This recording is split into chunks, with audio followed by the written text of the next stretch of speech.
उत्तर प्रदेश में अतिक्रमण विरोधी अभियान अब तेज रफ्तार पकड़ चुका है।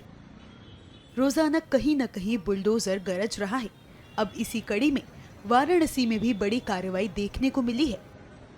वाराणसी में प्रशासन ने सालों पुराने अतिक्रमण पर बुलडोजर चलाया है। 50 से 55 साल पुरानी दुकानें और मकान ध्वस्त कर दिए गए हैं। तस्वीरों में साफ देखा जा सकता है कि सड़कों के किनारे बनी पूरी लाइन अब सिर्फ ईंटों और मलबों में तब्दील हो गई है। ये 50-55 साल पुरानी दुकानें थी यहाँ पे और नोटिस आया हम लोग को तो तोड़ना पड़ गया हम लोग को पूरा ये। और इसमें कुछ नहीं तो 400 परिवार जुड़े हुए हैं और बाकी आपके सामने है सब कुछ कि रोड की दुकानें को तोड़ दिया गया। कितने लोग इसमें रोजी रोटी थी। अब महंत जी के ऊपर है कि आगे वो क्या करते हैं क्या नहीं करते हैं। अभी क्या कर रहे हैं आप?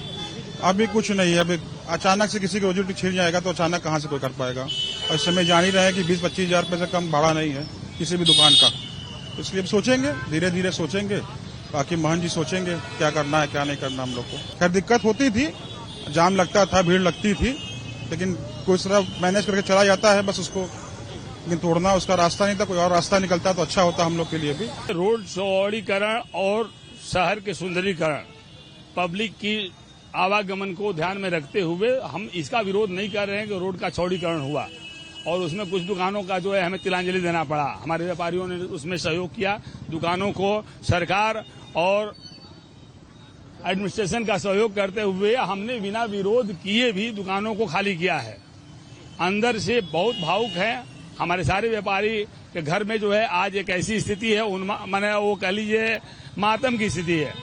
लेकिन इसके बावजूद भी व्यापारियों ने दिल में पत्थर रख करके और एडमिनिस्ट्रेशन का सहयोग किया है और दुकानों को खाली किया है। दुकानें रात में तोड़ी गई है, लेकिन व्यापारियों के हमारी डिमांड है कि हमारे विस्थापन की व्यवस्था की जाए, हमारी रोजी रोटी की व्यवस्था की जाए। बची निश्चित तौर पर मकान मालिक चूंकि जो लैंडलॉर्ड हैं उनको जो है वो मुआवजा मिल चुका है। अब हम उनसे ये मांग करते हैं कि कम से कम इसमें जो एक कॉम्प्लेक्स बने और उस कॉम्प्लेक्स के अंदर जो दुकानें हैं, जिन व्यापारियों को दुकानें गई हैं, उनको एक एक दुकान जो है अलॉट किया जाए। छोटी बड़ी और नए रेटों पर ही अलॉट करें, पुराने रेटों पर न करें, लेकिन उनको जरूर जो है उनको ध्यान में रखें क्योंकि वो बरसों से जुड़े हुए हैं। एक नहीं दो 3 पीढ़ियां जो है उनके साथ जुड़ी हुई है, जिनका रोजी रोटी जिस पर जुड़ा हुआ है, उनकी दुकानें गई हैं और उनके घर में आज बहुत ही बदहाली की स्थिति है।